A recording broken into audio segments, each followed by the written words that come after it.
اس نے کہا میں اپنے بیوی سے دن میں جمع کر لیا، ہم بستری کر لی، دن میں اپنے بیوی سے ملاپ کر لیے، دن میں اپنے بیوی سے ہم بستری جمع کر لیا ہوں۔ اللہ کے نبی نے فرمایا اے فلاں تم اس کا کفارہ ادا کرو،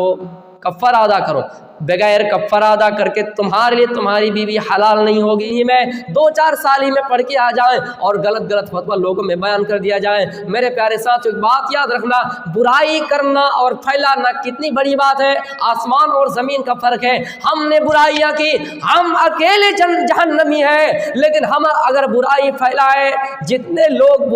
اس برائی پر عمل کریں گے میرے پیارے ساتھیو، ہم کتنے بڑے مجرم بن جائیں گے، ہم کتنے بڑے گنہگار بن جائیں گے۔ اس لیے غلط فتویٰ رائج نہ کرو، ہاں صحیح تحقیق کر لیا کرو۔ اور دینی معاملے میں ہاں اگر ایسا معاملہ ایسی نوبت آ جائے تو وہ علماء کو بیٹھایا جائے، علماء آپس میں بیٹھے، مجلس میں بیٹھے اور قرآن و حدیث سے باتیں ملائیں، اور جو ملنے کے بعد فیصلہ اسی کو اٹل منایا جائے۔ لیکن آج یہ ہو رہا ہے کہ حکومت جاہل کر رہے ہیں، آج یہ ہو رہا ہے کہ حکومت ان پڑھ کر رہے ہیں، آج یہ ہو رہا ہے مولوی خاموش بیٹھے رہتے ہیں اور دوسرے لوگ اس کا فیصلہ کرتے ہیں۔ میرے پیارے ساتھیو ایک بات یاد رکھنا، دنیا کے اندر عالموں کو اٹھا لیا جائے گا، قیامت کی ایک علامت یہ بھی کہ حتی یقبض العلم، علم اٹھا لیے جائیں گے، اس لیے کہ میرے پیارے ساتھیو ایک ایسا زمانہ آئے گا عالموں کی کوئی قدر و قیمت نہیں ہوگی، عالموں کو لوگ گراوٹ سمجھیں گے، عالموں کی کوئی عزت نہیں ہوگی۔ میرے پیارے ساتھیو عید کا موقع ہمارے سامنے آ رہا ہے، عید کا بھی چلتے جب تقریر کو ختم کرتے عید کے بارے میں بھی 2-4 باتیں آپ کے سامنے رکھ دینا مناسب سمجھتا ہوں۔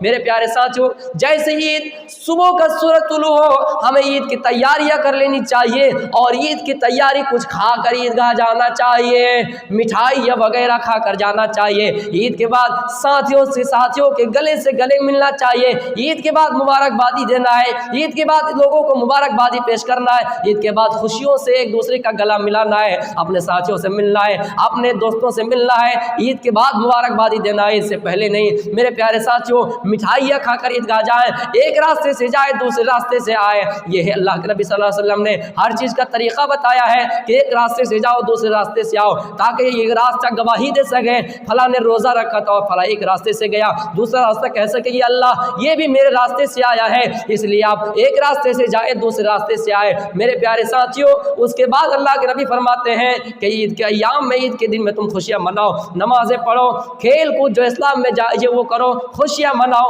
یہ 2 ہی دن اللہ کے نبی فرماتے ہیں کہ خوشیاں مناؤ۔ ہاں لیکن ایک مسئلہ یہ بھی بتا رہا ہوں، عورتیں عیدگاہ میں نماز ادا کریں، عورتیں عیدگاہ میں نماز ادا کریں، جو حائضہ ہے وہ حائضہ ہے عیدگاہ بھی جا سکتی ہے، جو حائضہ عورتیں ہیں عیدگاہ جا سکتی ہے۔ مسجدوں میں نماز ادا کرنے سے حائضہ عورتیں نہیں جا پاتی ہیں، وہ دعاؤں سے محروم رہ جاتے ہیں، عبادتیں کرنے سے محروم رہ جاتے ہیں، اس لیے عورتوں کو عیدگاہ میں نماز ادا کرنی چاہیے۔ عورت عیدگاہ میں نماز ادا کرنے کے لیے جائے، جو حائضہ عورتیں ہیں وہ نماز میں شریک نہ ہو لیکن دعاؤں میں شریک ہو سکتے ہیں۔ ہاں اگر کسی کی ایک ہی دوپٹہ ہو اور اسی میں اگر چاہے کہ ایک عورت کو حائض ہے ایک عورت کو نہیں ہے، اسی کے اوڑھنیوں میں جائے کوئی فرق نہیں پڑے گا،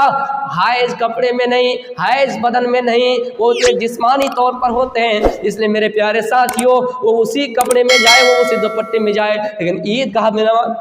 نماز ادا کرنے کی کوشش کریں۔ میرے پیارے ساتھیوں ایک مسئلہ یہ بھی بتا رہا ہوں کہ اللہ کے نبی صلی اللہ علیہ وسلم فرماتے ہیں کہ دن میں رمضان المبارک کے مہینے میں اللہ تعالیٰ نے حلال چیزوں کو بھی حرام کر دیا ہے۔ جو کھانا ہمارے لیے حلال تھا ہم نے محنت و مزدوری کر کے کما کے لے آئے، جنگلوں میں لکڑیاں کاٹ کر فروخت کر کے بازاروں میں فروخت کیے بیچے، خون پسینے کی کمائی رکشہ چلا کر کمایا ہے، لیکن رمضان کے مہینے میں اللہ تعالیٰ نے اس کھانا کو حرام کر دیا ہے، دن میں حرام کر دیا ہے۔ جو بیوی ہم نے کلمہ کے ذریعے حلال کیا ہے، جو عورت ہمیشہ کے لیے ہمارے اوپر حرام تھی لیکن کلمے کے ذریعے اللہ تعالیٰ اس کو حلال کیا ہے، وہ حلال بیوی بھی رمضان کے مہینے میں دن کے ایام میں حرام ہے۔ کوئی اگر مرد اپنی بیوی سے ملے دن میں جمع کر بیٹھے تو اس کے لیے کفارہ لازم ہے، توبہ سے ان کا کفارہ ادا نہیں ہوگا۔ ایک آدمی اللہ کے نبی کے پاس آتا ہے اور سوال کرتا ہے حلق تو یا رسول اللہ، اے اللہ کے رسول میں ہلاک ہو گیا، اے اللہ کے رسول میں برباد ہو گیا۔ اللہ کے نبی نے کہا کیا ہوا؟ اس نے کہا میں اپنے بیوی سے دن میں جمع کر لیا، ہم بستری کر لی، دن میں اپنے بیوی سے ملاپ کر لیے، دن میں اپنے بیوی سے ہم بستری جمع کر لیا ہوں۔ اللہ کے نبی نے فرمایا اے فلاں تم اس کا کفارہ ادا کرو، کفارہ ادا کرو، بغیر کفارہ ادا کر کے تمہارے لیے تمہاری بیوی حلال نہیں ہوگی۔ حلال نہیں ہوگی۔ اس آدمی نے کہا اے اللہ کے نبی میں کفارہ میں کیا ادا کروں؟ آپ نے فرمایا ایک غلام آزاد کرو۔ اس نے کہا اللہ کے نبی میرے پاس اتنا مال نہیں، اتنی دولت نہیں، میری اتنی وسعت نہیں، میری اتنی اوقات نہیں، میرے پاس اتنی دولت نہیں ہے کہ میں ایک غلام آزاد کر سکوں۔ میں تو خود ایک غلام ہوں، میں تو خود ایک غریب گھرانے کا لڑکا ہوں، میں تو خود غریب ہوں، میں تو ایک غریب غربا میں شامل ہوں، میں تو ایک مسکین ہوں، میں کیسے ایک غلام آزاد کر سکتا ہوں؟ اے اللہ کے نبی اسلام تو یہ کہتا ہے کہ کسی کے اوپر زور و زبردستی نہیں، میں تو ایک فقیر آدمی ہوں، میں تو ایک مسکین آدمی ہوں، میں کیسے ایک غلام آزاد کر سکتا ہوں؟ آپ نے فرمایا اسلام میں تمہارے لیے دوسرا راستہ بھی ہے۔ کیا ہے؟ آپ نے فرمایا اسلام میں تمہارے لیے دوسرا راستہ یہ ہے کہ تم 60 مسکینوں کو کھانا کھلاؤ۔ اگر تم نے دن میں ہم بستری جمع کر لیا، دن میں اگر اپنے بیوی سے مل لیا، دن میں اگر جمع کر لیا رمضان کے مہینے میں روزے کی حالت میں، تو تمہارے اوپر یہ ذمہ داری بنتی ہے، تمہارے اوپر دوسرا راستہ اسلام یہ نکالتا ہے کہ تم 60 مسکینوں کو کھانا کھلاؤ۔ اس نے کہا اللہ کے نبی میں جب صبح کھاتا ہوں تو شام کو کھانے کو نہیں ملتا،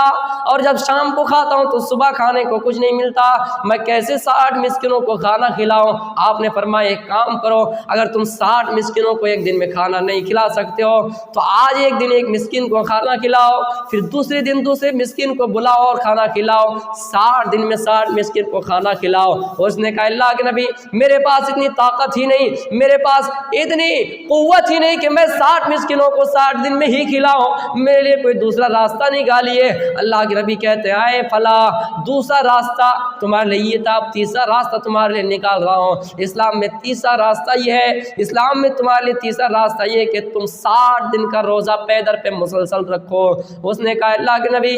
میری ہڈیاں اتنی کمزور ہو چکے ہیں اور خواہشات نفس میرے اتنی بڑھ گئی ہے کہ یہ ایک روزہ میں رکھا اپنی بیوی سے مل لیا، اپنے خواہشات کو کنٹرول نہیں کر سکا۔ اے اللہ کے نبی میں یہ کام بھی نہیں کر سکتا ہوں، یہ کفارہ بھی ادا نہیں کر سکتا، مجھ سے یہ بھی چیز نہیں ہوگی، اب کوئی چوتھا راستہ نکالیے۔ آپ نے فرمایا اسلام کے اندر تمہارے لیے یہ 3 راستہ تھا، تینوں میں سے تمہیں کوئی پسند نہیں ہے، تینوں میں سے تمہارے کوئی کرنے کی وسعت نہیں ہے، طاقت نہیں ہے، قوت نہیں ہے، اب اسلام میں تمہارے لیے چوتھا کوئی راستہ نہیں ہے۔ اس نے کہا اللہ کے نبی اسلام ایک ایسا مذہب ہے جس کے اندر ہر طرح کی گنجائش ہے، اسلام ایک ایسا مذہب ہے جس کے اندر 4 بھی راستہ نکال سکتا ہے، اسلام ایک ایسا مذہب ہے جس کے اندر 5واں راستہ بھی نکال سکتا ہے، آپ میرے لیے کوئی راستہ نکالیے۔ آپ نے فرمایا ایک کام کرو، اے صحابہ ایک بہت بڑا تھیلا لاؤ اور ان تھیلوں میں سب صحابہ مل کر کھجور صدقہ کرو، سب صحابہ مل کر کھجور زکوٰۃ میں دو، صدقہ کرو اور اس تمہارے غریب بھائی کے لیے مدد کرو۔ ایک بہت بڑا تھیلا لایا گیا اور اس میں کھجوریں رکھ دی گئی، فلاں آیا فلاں نے رکھی، فلاں آیا فلاں نے رکھی، اسی طرح کرتے کرتے ایک بہت بڑا تھیلا جمع ہو گیا، بہت بڑا تھیلا میں کھجوریں جمع ہو گئی۔ آپ نے فرمایا اے سائل کہاں ہے؟ جواب آیا کہ میں ادھر ہوں۔ اے فلاں جاؤ انہی صدقے کے کھجوروں کو لے کے جاؤ اور غریبوں میں اور مسکینوں میں یتیموں میں بانٹ دو، جو تمہارے قبیلے میں غریب لوگ ہیں اسی میں بانٹ دو، جاؤ لے کے جاؤ۔ اس نے بڑے حیران ہو کر اور شرمناک اور ایک چیز اپنے ذہن میں لائے اور اپنے چہرے کے اوپر غمزدہ حالات ہو کر اللہ کے نبی سے کہا اے اللہ کے نبی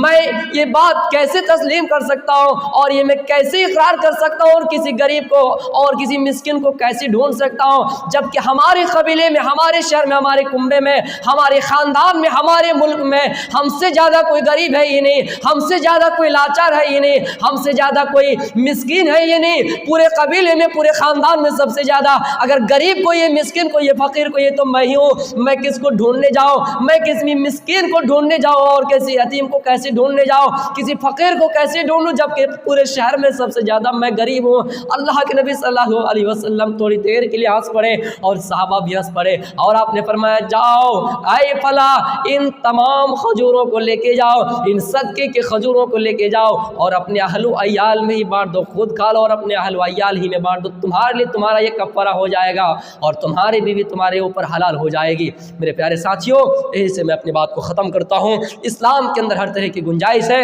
رمضان ہمارے سامنے ختم ہو گیا ہے، ہمیں اور آپ کو یہ دیکھنا ہے کہ ہمیں اور آپ کو کتنا بڑا سبق ملا اور ہم اپنے مقصد میں کتنی کامیابی حاصل کیے۔ السلام علیکم ورحمۃ اللہ۔